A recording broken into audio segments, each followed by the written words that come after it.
এই আমার নতুন গাড়ি। ওই সানি, তুই কার গাড়ির সামনে দাঁড়িয়ে আছো? আরে ওই কারো গাড়ির সামনে দাঁড়িয়ে আছি না, আমার বাবা নতুন গাড়ি নিয়েছে। কি তোর বাবা নতুন গাড়ি নিয়েছে? আমাদের ঘুরাবি? আরে তোমাদের বসাবো না, তোমরা গাড়ি নোংরা করে দেবে। ও আচ্ছা, আমাদের জন্য এখন গাড়ি নোংরা হয়ে যাবে। আমাদের সাইকেল চাইতে আসবি না, তখন বুঝাবো। হ্যাঁ হ্যাঁ, লাগবে না, যাও যাও। হ্যাঁ হ্যাঁ, যাইতাছি। সারাদিন বসে বসে গেম খেলো, যা বাইরে গিয়ে গাড়ি ধো। আরে ধুইতাছি। আরে ইয়ার, বাবা প্রতিদিন গাড়ি ধুইতে লাগিয়ে দেয়। ওই রাজু, এখন পর্যন্ত কাউকে গাড়িতে ঘুরতে দেখিনি, শুধু ধুইতেই দেখছি। ভাগ। আরে নালায়েক, নতুন গাড়িতে কুত্তা বসে আছে, গিয়ে ভাগা ওদেরকে। হ্যাঁ যাইতেছি। আরে কাকা, গাড়ি কত নিয়েছে? পুরো 20 লাখ টাকা। ওই দেখো, আমি বাবার গাড়ির চাবি নিয়ে এসেছি। আরে তোর বাবা তোকে গাড়ির চাবি দিয়ে দিয়েছে।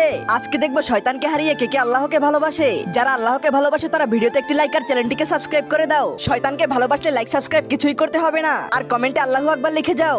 ওই দেখো, এটা দিয়ে লাইটও জ্বালানো যায়। চলো চলো, তোমাদের ঘুরিয়ে নিয়ে আসি। হ্যাঁ চল চল। সবাই বসে পড়ছো, চালাবো।